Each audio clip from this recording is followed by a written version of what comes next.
여호와께서 모세에게 이르시되 너는 내려가라. 내가 애굽 땅에서 인도하여 낸 내 백성이 부패하였도다.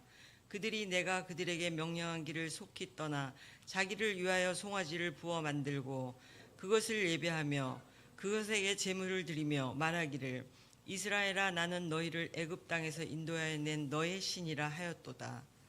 여호와께서 또 모세에게 이르시되 내가 이 백성을 보니 목이 뻣뻣한 백성이로다. 그런즉 내가 하는 대로 두라. 내가 그들에게 진노하여 그들을 진멸하고 너를 큰 나라가 되게 하리라.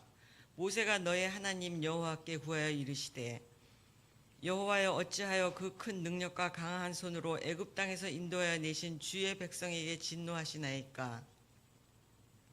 어찌하여 애굽 사람들이 이르기를 여호와가 자기 백성을 산에서 죽이고 지면에서 진멸하려는 악한 의도로 인도해 내었다고 말하게 하시려 하나이까. 주의 맹렬한 노를 그치시고 그 뜻을 돌이키사 주의 백성에게 이 화를 내리지 마옵소서.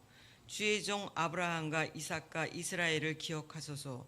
주께서 그들을 위하여 주를 가리켜 맹세하여 이르시기를 내가 너희의 자손을 하늘의 별처럼 많게 하고 내가 허락한 이 온 땅을 너희의 자손에게 주어 영원한 기업이 되게 하리라 하였나이다. 여호와께서 뜻을 돌이키사 말씀하신 화를 그 백성에게 내리지 아니하시니라. 아멘. 모든 세리와 죄인들이 말씀을 들으러 가까이 나아오니 바리새인들과 서기관들이 수군거려 이르되 이 사람이 죄인을 영접하고 음식을 같이 먹는다 하더라. 예수께서 그들에게 이 비유로 이르시되 너희 중에 어떤 사람이 양 100마리가 있는데 그 중에 하나를 잃으면 99마리를 들여두고 그 잃은 것을 찾아내기까지 찾아다니지 아니하겠느냐. 또 찾아낸즉 즐거워 어깨에 메고 집에 와서 그 벗과 이웃을 불러 모으고 말하되 나와 함께 즐기자. 나의 잃은 양을 찾아내었노라 하리라. 내가 너희에게 이르노니 이와 같이 죄인 한 사람이 회개하면 하늘에서는 회개할 것 없는 의인 99으로 말미암아 기뻐하는 것보다 더 하리라. 어떤 여자가 10드라크마가 있는데 하나를 잃으면 등불을 켜고 집을 쓸며 찾아내기까지 부지런히 찾지 아니하겠느냐. 또 찾아낸즉 벗과 이웃을 불러 모으고 말하되 나와 함께 즐기자. 잃은 드라크마를 찾아내었노라 하리라. 내가 너희에게 이르노니 이와 같이 죄인 한 사람이 회개하면 하나님의 사자들 앞에 기쁨이 되느니라. 아멘. 하나님께서 우리에게 주신 말씀입니다.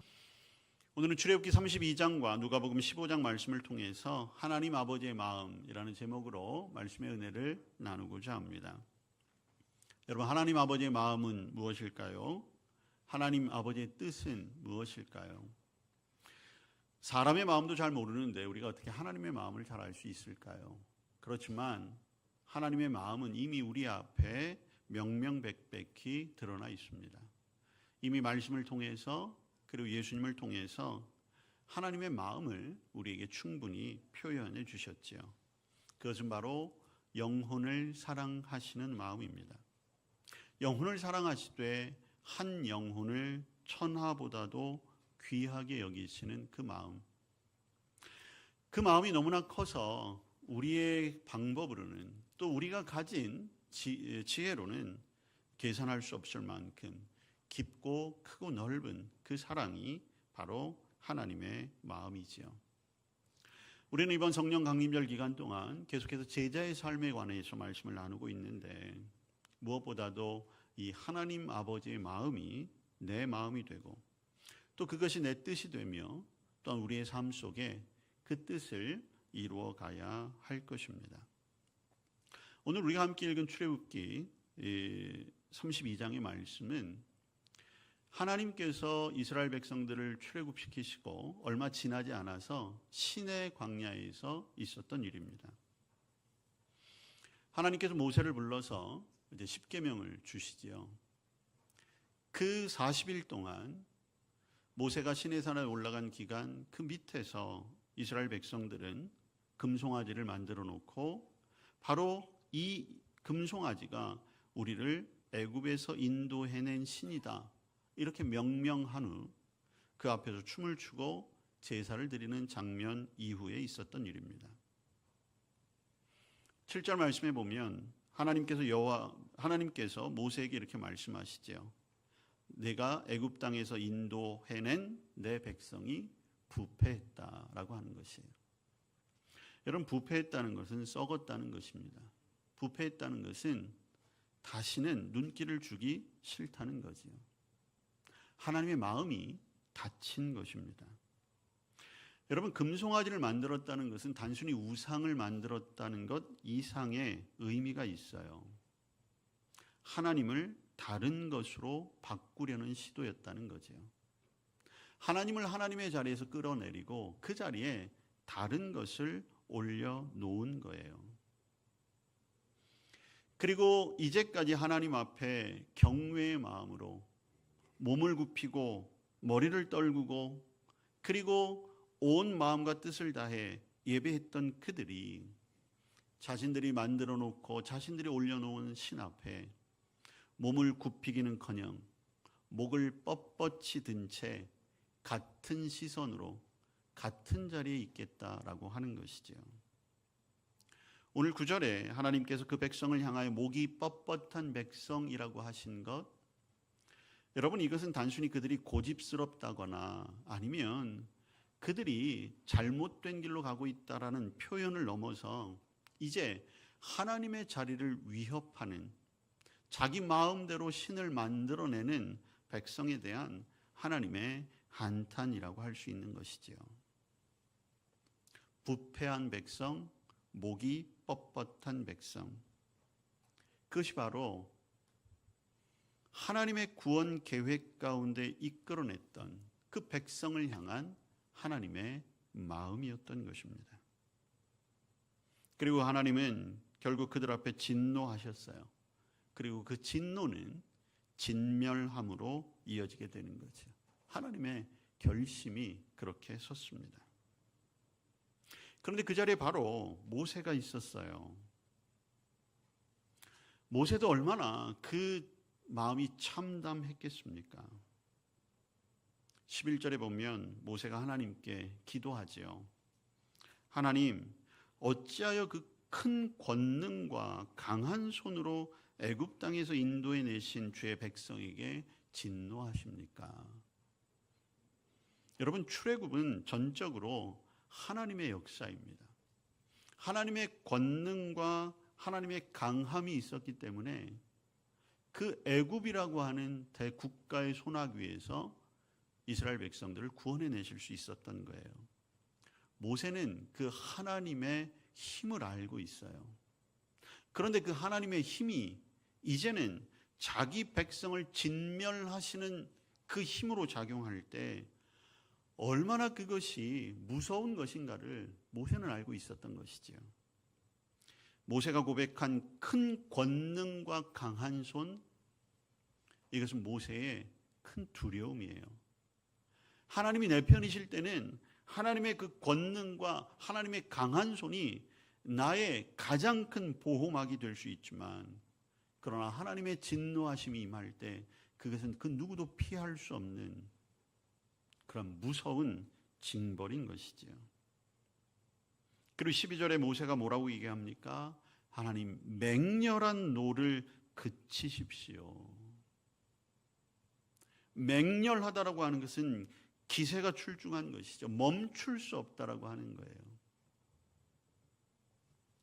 여러분, 하나님의 진노하심, 하나님의 화내심이 상상이 가십니까?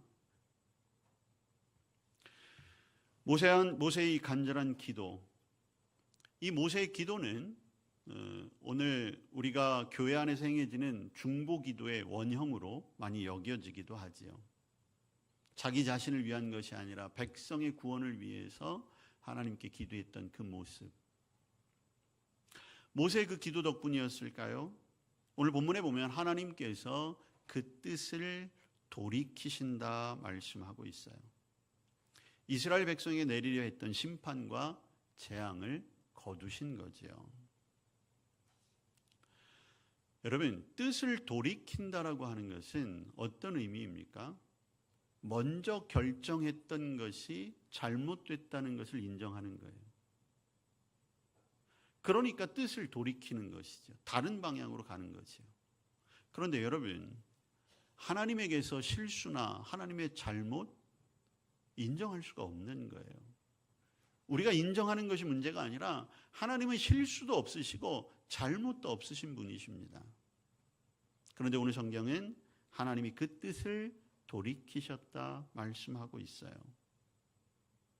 또 혹은 모세가 얼마나 간절히 기도했으면 그 마음이 하나님께 닿아서 하나님께서 뜻을 돌이킬 수 있을까?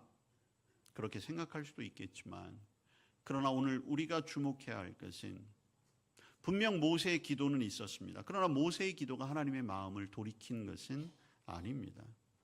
그렇다고 하나님께서 하나님의 실수, 하나님의 잘못된 결정에 대해서 수정하셨다는 것, 그것도 아니에요.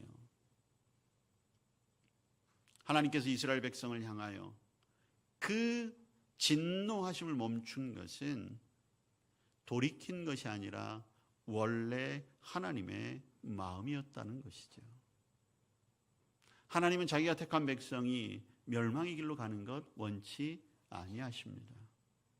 어쩌면 오늘 모세에게 그 속마음을 털어놓으시는 것을 통해 이스라엘 백성이 다시 회개하고 돌아올 때를 기대하시는 아버지 하나님의 마음이 있었던 것이에요. 그래서 어떻게 하십니까? 하나님께서는 그것으로 그친 것이 아니라 깨어졌던 돌판을 다시 모세에게 주세요. 여러분, 십계명이잖아요. 십계명은 단순한 명령이 아니에요. 그 십계명은 하나님께서 백성들을 향한 그 마음과 사랑이 담겨져 있던, 인류 최초에게 주셨던 하나님이 직접 쓰신 그러한 증언의 돌판이었던 거죠. 금송아지 사건 이후 하나님께서는 다시 한번 그 돌판을 새겨주심으로 말미암아 이스라엘 백성, 즉 하나님의 백성을 향한 그 하나님의 마음과 사랑을 확인하셨고 그 약속이 영원할 것임을 새롭게 갱신하신 것입니다. 오늘 우리는 그 마음을 알아야 하는 거예요. 혹 저와 여러분이 부패의 삶을 살아가고 있지는 않은지, 혹 저와 여러분이 목이 뻣뻣하여 어느 순간 하나님 앞에 온전치 못한 모습으로 서 있는 것은 아닌지, 오늘 이 예배의 시간, 그럼에도 불구하고 우리의 회개와 또한 우리에게 다시 한번 주님께 돌아올 수 있는 기회를 주시는 그 하나님의 은혜의 그 마음을 다시 한번 깨달아야 할 것입니다. 그 하나님의 마음을 오늘 예수님께서는 세 가지의 비유를 통해 우리에게 또 말씀해 주고 계시는 거예요. 누가복음 15장에는 우리가 너무나도 잘 아는 세 가지 비유가 연속적으로 나오지요. 한 마리 잃은 양을 찾는 목자의 비유, 잃어버린 동전 하나를 찾는 여인의 비유, 그리고 우리가 흔히 탕자의 비유라고 알고 있는 집 나간 아들을 기다리는 아버지의 비유. 여러분, 이 세 가지 비유의 공통점은 무엇입니까? 잃어버린 것을 찾는 기쁨에 대해서 말하고 있어요. 100마리 양 가운데 한 마리를 잃었던 목자가 그 한 마리를 찾았을 때의 기쁨, 10개의 동전 가운데 하나를 잃었던 여인이 온 집안을 쓸고 닦고 하면서 동전을 찾았을 때의 그 기쁨, 두 아들 가운데 작은 아들이 집을 나갔지만 그 순간부터 그 아들을 기다리고 있었고, 그 아들이 온 세상에서 온갖 탕화의 길을 걸어가다가 되돌아왔을 때 아무런 꾸지람도 없이 그를 맞아들이고 기뻐했던 그 아버지의 모습. 여러분, 그것이 바로 우리 하나님 아버지의 마음이라는 것을 우리에게 가르쳐주고 있습니다. 더욱이 오늘 예수님께서 이 말씀을 언제, 어느 때, 누구에게 하고 있느냐라는 것이 중요해요. 오늘 여러분 15장 1절에 보시면 예수님께서는 여느 때와 같이 세리와 죄인들과 함께 계셨습니다. 여러분 15장 1장에서 가장 중요한 단어 가운데 하나는 가까이라고 하는 단어예요. 여러분 당시에 세리와 죄인은 가까이 하면 안 되는 것으로 여겨졌어요. 왜? 세리와 죄인과 가까이 하는 것만으로도 내가 죄인 되기 때문에. 여러분 그래서 2절에 보세요. 바리새인과 서기관들이 수군거리는 것이 그거예요. 아니 어떻게 저런 사람들과 함께 할 수 있어? 여러분 바리새인과 서기관들이 보기에 세리와 죄인들은 부패한 종족이에요. 쓰레기와 같은 자들이에요. 그런데 예수님이 그 쓰레기와 함께 하고 있다는 거예요. 그들과 함께 더불어 먹고 마신다라고 하는 거죠. 바리새인과 서기관들은 받아들일 수가 없습니다. 왜 그렇습니까? 그들은 그들과는 다른 사람이라고 하는 그런 자부심이 있었기 때문이죠. 자기들은 구원받은 사람들이라는 거예요. 왜? 아브라함의 혈통이니까. 그리고 자기들은 그 누구보다도 율법을 가까이 하고 율법을 지키니까 자기들의 구원에 대해서는 의심할 여지가 없어요.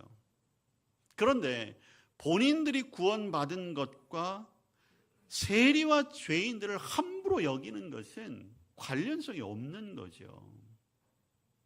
그럼에도 불구하고 바리새인과 서기관들은 세리와 죄인들 그들의 영혼을 너무나 가볍게 여긴 것이에요. 함부로 여긴 것이에요. 그들을 향하여 예수님이 말씀하시는 겁니다. 먼저 4절부터 7절까지는 이른 양을 찾은 목자의 비유예요. 여러분 많이 들어서 잘 아시죠? 양은 시력이 좋지 않아요. 그렇기 때문에 항상 떼로 다녀야 되고 목자의 도움이 필요합니다. 혹여라도 무리에서 떨어지면 곧 죽음이에요. 이 목자는 한 마리 양이 사라진 걸 알았습니다. 자, 순간적으로 그 한 마리 양을 포기할 것인가? 여러분, 오늘날 그저 세상적인 법칙으로는 그 위험한 광야에서 나머지 99마리를 지키는 것이 훨씬 더 효율적이라고 생각할 수 있어요. 왜냐하면 지금 한 마리 양이 없어졌다라고 하는 것은 이미 이 양은 위험에 노출되어 있습니다. 목자가 이 양을 찾으러 떠난다는 것은 이 목자에게도 위험이에요. 왜? 그 광야에는 어떤 위협이 도사리고 있을지 모르는 거예요. 지금 있는 자리는 목자가 이미 경험상 안전한 곳이었기 때문에 데리고 왔는데 여러분 잃어버린 양을 찾기 위해서는 광야를 헤매고 다녀야 되잖아요. 그럼 목자도 위험해요. 99마리를 놓고 떠나면 남아있는 99마리도 물론 그들이 무리로 있긴 하지만 그들도 위험한 상황이죠. 99마리의 양도. 그런데 그럼에도 불구하고 목자는 한 마리 양을 찾기 위해 광야로 나간 것이죠. 그리고 그 양을 찾게 됩니다.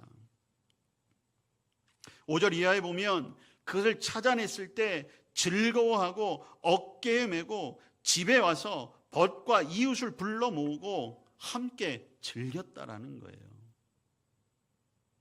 이런 일로 초청받은 사람들은 어안이 벙벙할 겁니다. 아니 지금 저게 무슨 축하받을 일이라고 죽을 뻔했음에도 불구하고 아니 그리고 저 한 마리 찾았다고 우리를 대접하는 거 보니까 양은 10마리는 잡아야 될 것 같은데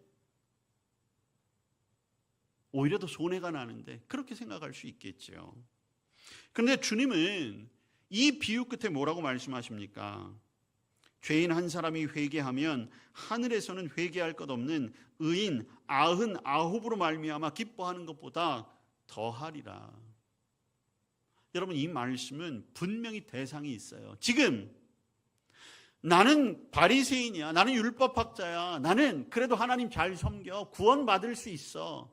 당연한 구원의 자리에 앉아. 세리와 죄인들, 당시 여러 가지 사회적으로 소외받은 사람들을 향하여 손가락질하고 저들은 구원받을 자격이 없어 라고 얘기했던 그 사람들에게 그것이 잘못되었다는 것을 분명하게 말씀하고 있는 것입니다. 한 영혼이 귀하다라고 하는 거예요. 두 번째 비유는 무엇입니까? 8절 이하에 보시면 드라크마를 찾은 여인의 비유가 나와요. 이 여인에게 10 드라크마는 자신의 전부라고 할 수가 있습니다. 100마리에서 한 마리를 잃어버린 것보다 10개 중에 하나를 잃어버린 것이 조금은 더 큰 손해일 수도 있겠지요. 그러나 아직 9이 남아있기는 해요. 근데 그 하나를 찾기 위해서 등불을 켜고 집을 쓸어가며 찾아냈어요. 아주 부지런히 찾아냈다는 거죠. 근데 이 여인도 찾고 나서 어떻게 했습니까? 사람들을 불러 모아서 잔치를 벌이는 거예요. 아마도 한 드라크마보다 훨씬 더 많은 비용이 들어갔겠지요. 그러면서 예수님이 또 말씀하세요. 죄인 한 사람이 회개하면 하나님의 사자들 앞에 기쁨이 되느니라. 여러분, 이것이 하나님 아버지의 마음이에요. 99마리 남아있는 9개의 동전이 가치가 덜하다는 게 아닙니다.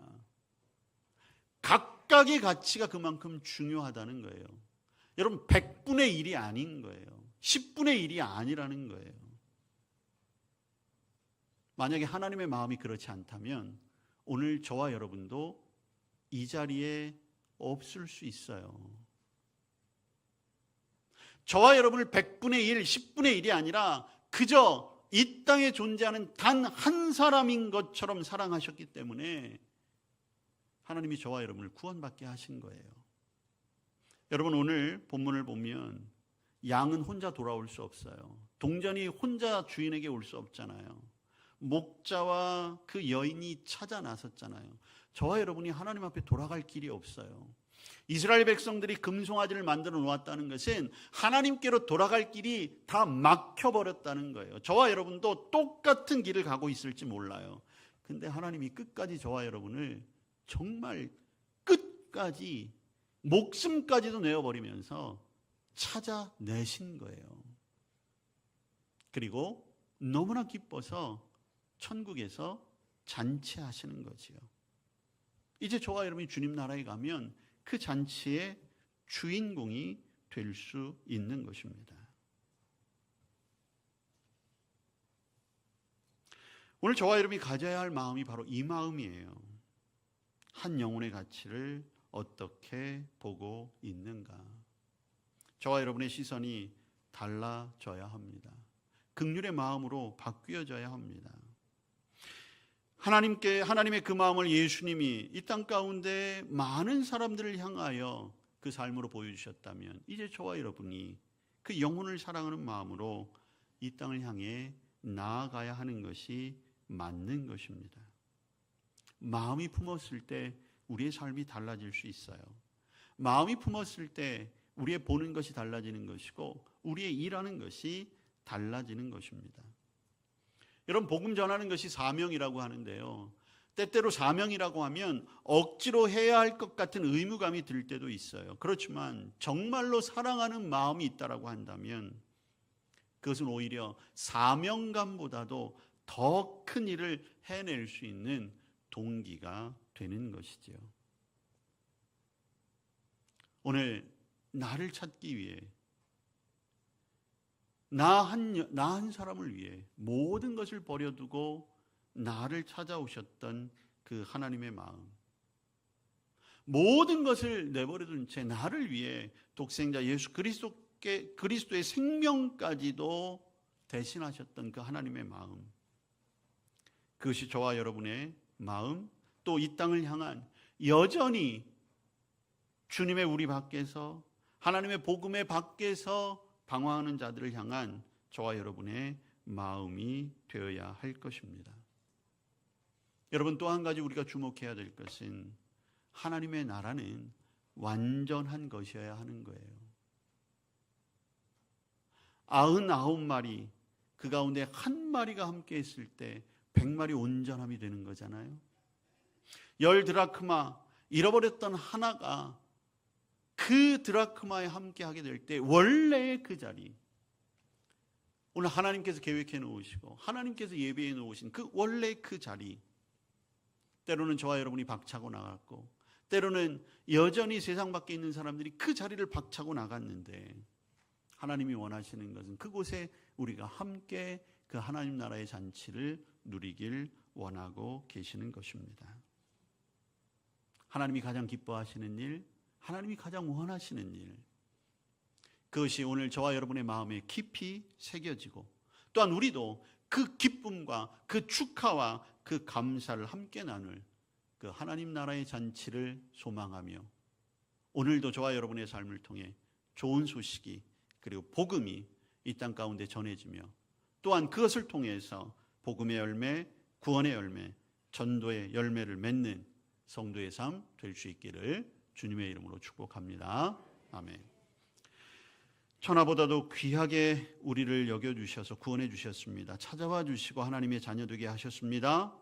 우리도 그 마음을 품게 하시고 복음 들고 이 땅을 향해 나아가게 하여 주옵소서. 예수님 이름으로 기도합니다. 아멘.